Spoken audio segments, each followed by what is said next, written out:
Okay, so before the end of last year, I put up a poll for my channel members on what topic I should cover for my next D&D video.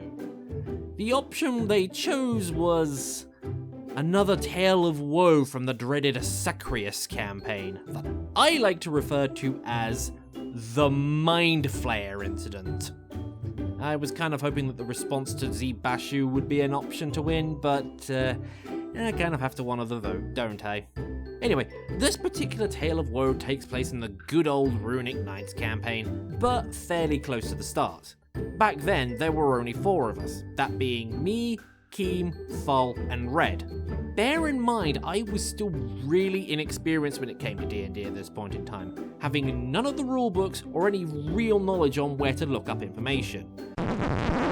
Wait, quick addendum, just wanted to point out that a lot of us in this D&D campaign were inexperienced, including Sacrius himself, and a lot of the grievances I have with this particular event generally tend to be more in hindsight given what happened later on, but most of my points still stand. Okay, carrying on.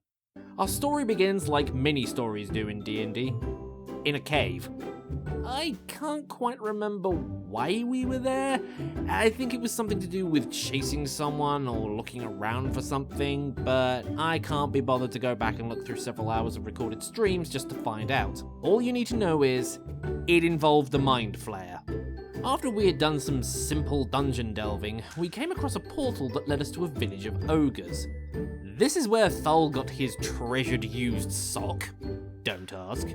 I managed to get a ring of protection, skipping the need to attune it, because this is a Sacrius campaign we're playing here, and Red got a dancing sword, which he completely forgot to use later on once he got a revolver.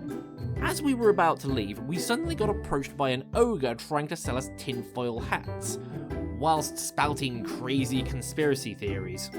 Unlike the other ogres though, this one had a name. For those of you who have watched the last video, or any of the videos I did on this complete train wreck of a D&D campaign, you should know Sacrius just loves to put out-of-place memes or references anywhere he can shove them. So, let's play a game with this. We have an ogre trying to sell us tinfoil hats. What stupid name do you think he gave this guy? Here's a hint, it's not Shrek. Sacrius did a bit with him later on. But anyway, go on, guess. I'll wait.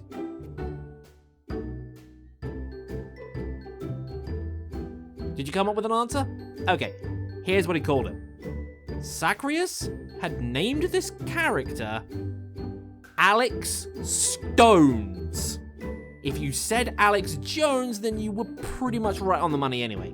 Naturally, I decided that I didn't want to waste 2 gold on something that I considered to be useless. Even less so from a walking meme. Now, this is where things started to break down in terms of communication. You see, still being inexperienced with D&D, as I previously mentioned, I had no idea on what Mind Flayers were like, or more specifically, what their stats block looked like.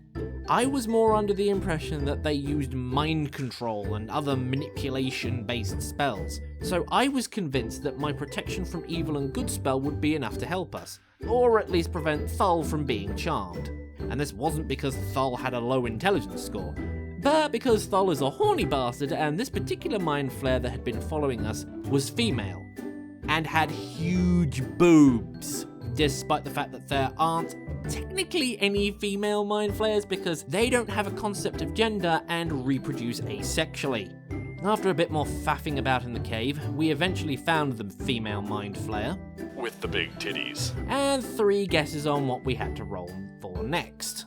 However, she wasn't alone, as there were also 2 Crusaders that used the Knight stat block, and a Roper Demon. For all the D&D experts out there trying to add those values up, this whole fight was 3 times harder than a deadly encounter for our group at the same level. 6 times if you account for adjusted values. Shortly after the fight began, the whole incident of this whole Mind Flayer incident came about. When it came to the Mind Flayer's turn, she hit us with her Mind Blast attack. Unmodified. Except for those who had bought tinfoil hats. And yes, I did fail my intelligence check and took nearly 2/3 of my health in psychic damage. Red also failed his and got knocked unconscious. In other words, Zacharias had tried to nerf the Mind Flayer by forcing some stupid item onto us. Yes, I know many of you are probably going to say that this was my fault and I should have taken the tinfoil hat. Fine, I'll admit that. But here are my counter-arguments. Firstly, why were we fighting a Mind Flayer in the first place? We were level 4, and that thing had a challenge rating of 7! Second, the whole encounter was just unbalanced as hell. Zacharias likes to follow the rule of cool when it comes to making encounters. If we had just been fighting the Mind Flayer, or even just the Roper Demon, I would have been okay with that. But not the complete mess we ended up being part of. And if the fight with the Reaper was anything to go by, he clearly didn't learn his lesson for that. Heck, he started a new campaign recently and had a group of 5 level 1s take on 7 goblins and a goblin boss. On session 1. It wasn't a TPK, but somebody did die. Back on track. Thirdly, if Zacharias wanted to nerf the Mind Blast ability, why didn't he just nerf the damage rather than coming up with the most roundabout way possible? If it had been like 1d10 plus 2 psychic damage rather than the full 4d8 plus 4, I would have taken the L and moved on. But no, he had to invent some stupid mean character that ran the risk of getting ignored, which it did. Yes, Zacharias did warn me about the Mind Blast ability, but remember, I was inexperienced, so trying to explain that stuff to me, very badly I might add, is like trying to explain something to someone in a foreign language they don't understand. Plus, again, I thought Mind Flayers were more about mind controlling people, not blasting their brains. And lastly, and probably the worst thing of all, you know what? I'll take this straight from the DM's mouth to prove my point. Yes, and there was meant to be a series of events that was meant to occur, and a lot of you have made some really unusual decisions. We can fix this. Thal, I need you to trust your gut on what you wanted to do since we got here.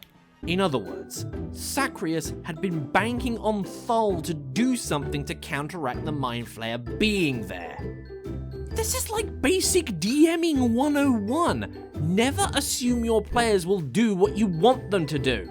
Basically, Zacharias had assumed that Thal would see the big-titted Mind Flayer, go towards her, and then someone from HR or something would turn up to take her away. I don't know, it had something to do with the army that she was part of. It was just a big joke. To be perfectly honest, this is a pretty roundabout way of trying to nerf the encounter. I feel more like we were being punished for not following the DM's script on how he wanted events to play out.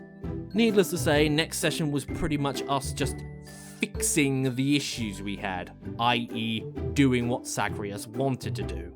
And if you think that was bad, just wait till you hear what he tried to do with the Tarask a few sessions later.